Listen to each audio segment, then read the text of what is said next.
and welcome to my AEW All Out Chicago Road Diary. Come with me on my journey to Chicago for All Out and all my adventures in between. It all started as I made my way to Logan Airport to board my plane at 7 in the morning. Got my coffee and my donuts to start my day.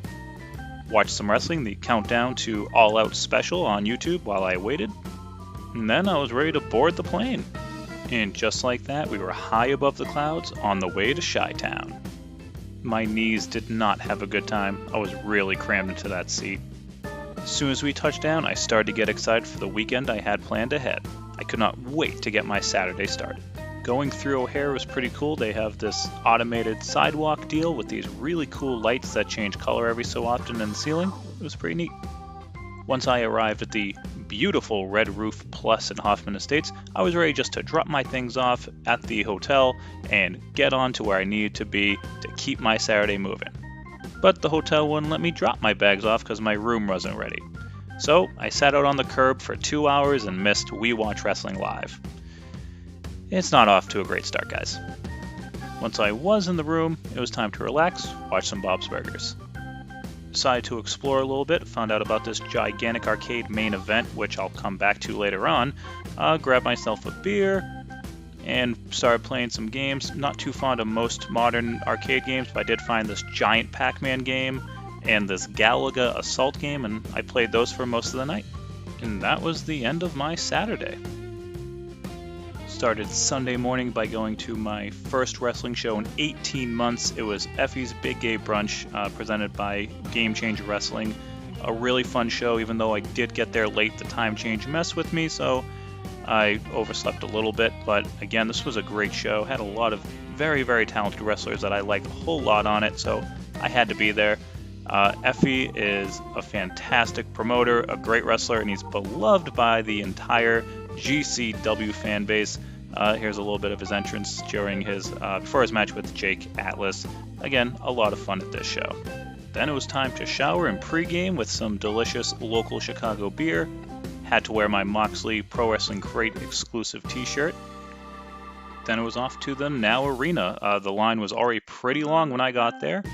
There was a couple of podcasters that were doing a block party, so they were blaring AEW themes. It was a lot of fun just even hanging out. And then, boom, they opened the doors, start letting people in. It was a little slow at first, kind of start and stop, but they got everyone through the doors pretty quickly. Then I grabbed some food, got to my seat. I was really happy with my spot. Place filled in really quick too. And then it was time to start the main show. It was Miro defending the TNT Championship against Eddie Kingston. I really, really liked this match. It was really hard hitting, just these two guys just beating the absolute crap out of each other. Really, really enjoyed it. The letter is very red. Damn. And then we got Kojima, the legend from New Japan, taking on Jon Moxley, one of my favorite wrestlers.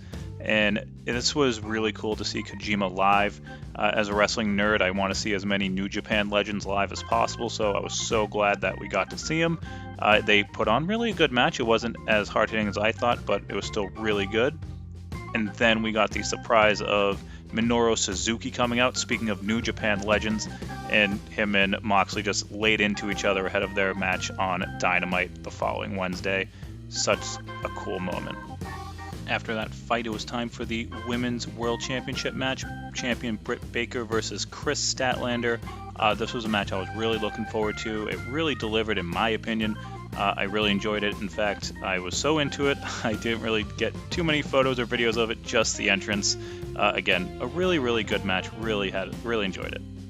Right after, we got another championship match. This time it was the World Tag Team Championships as the Lucha Bros with their big entrance with the headdresses and the wrappers.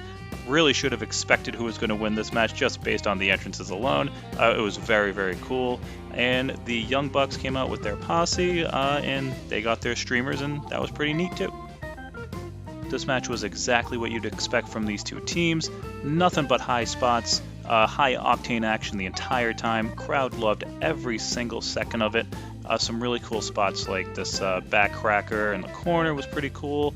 And then, of course, we got the massive dive from Phoenix. That was probably the highest spot of the match, and the crowd just popped huge for it, loved it.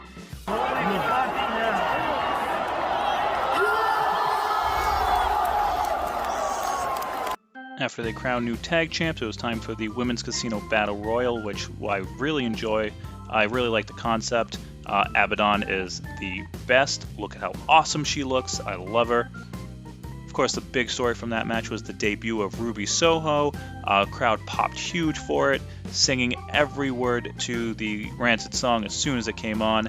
It was really a great moment, very cool to be a part of it. And then a weird thing happened. I apparently didn't get any footage, video or otherwise, of Jericho versus MJF, so here's just some highlights that I did find online. MJF's troll entrance I thought was pretty awesome. I thought it was hysterical. A couple people in the rows in front of me didn't think it was going to be MJF. Look at that robe, it was gorgeous. Jericho's entrance, it was weird because the guitar player, the way he was playing the song, the way he was playing Judas, you couldn't really hear the parts of the song, the beats of the song, so everyone had trouble actually singing along. But to the match itself, I really enjoyed the match. They didn't really hook the crowd until the false finish. Once the false finish happened, everybody was behind Jericho 1,000%. Everybody was foaming at the mouth for Jericho to win and not retire. It was really, really well done. So really good match, really good execution there. Finally, it was time for the match that everybody there was dying to see. CM Punk versus Darby Allin, Punk's first match in 7.5 years, and the crowd was ready for Punk.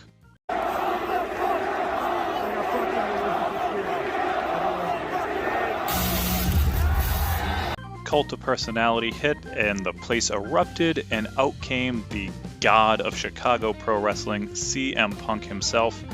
He had a much different look than we were accustomed to, going with long pants that a lot of people, including myself in my section, thought were the board shorts that he used to wear back in the Ring of Honor days. All we could really see were like the stripes and the stars, so we just assumed that they were the board shorts, but nope. Punk has gone to long pants. It's a good look for him. It took some time to get used to, but it's a good look.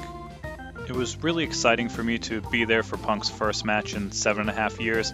He's a very important wrestler to me as a fan, in terms of my history as a fan, so I was so glad I got to be there to experience this. This was something so special, something I'll keep with me forever. These people absolutely loved the absolute shit out of this guy. It was amazing. But he still had to wrestle a match, and him and Darby, I think, told a really good story of the older wrestler who's been out of it, trying to keep up with the younger, more athletic guy. I really think they had a really nice back and forth match. A lot of counters. This is my favorite spot right here. Darby going for the coffin drop, and Punk just moves right out of the way. Great spot. And we know Punk got the win here. They really did have the crowd in the palm of their hands. Place was really falling for every near fall. It was really great to see. And I do love this little from Punk at the during his celebration. Then they brought us down a little bit with Paul White beating up QT Marshall. I did feel a little bad because as soon as QT's music hit, about half the building got up and went and got t-shirts or food, whatever they were getting. So a lot of people checked out of this match. Then it was main event time. Kenny Omega defending the AEW World Championship against Christian Cage. This was a really good match. While I did enjoy the Rampage match more, this match was good enough to be the rightful main event of All Out. A lot of great spots, some really nice action by Omega and Cage. I really enjoyed this exchange where Christian was going to go for the kill switch, but then Kenny Omega was able to reverse it, and we got a one-winged angel off of Brett's rope, the most dangerous rope. Great spot. You gotta appreciate a big finish like that, keeping everybody strong and looking good, especially the guy looking at the lights.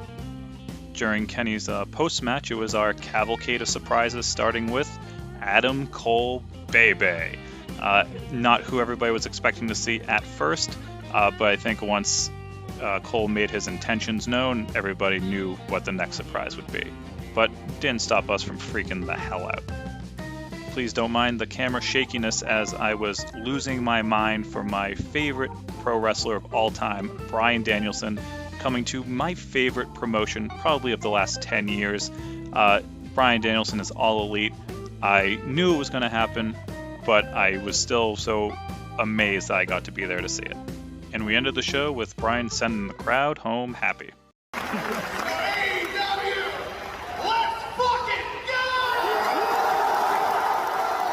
So that's how the show ended, but let's talk about how the rest of my night went.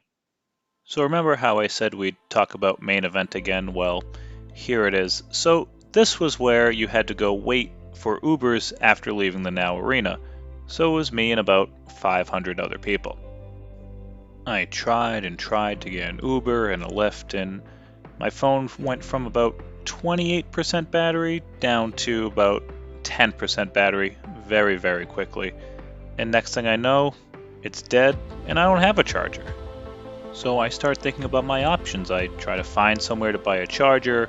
I start walking around the Now Arena area and main event area, just trying to find help, trying to bum a ride from anybody I can.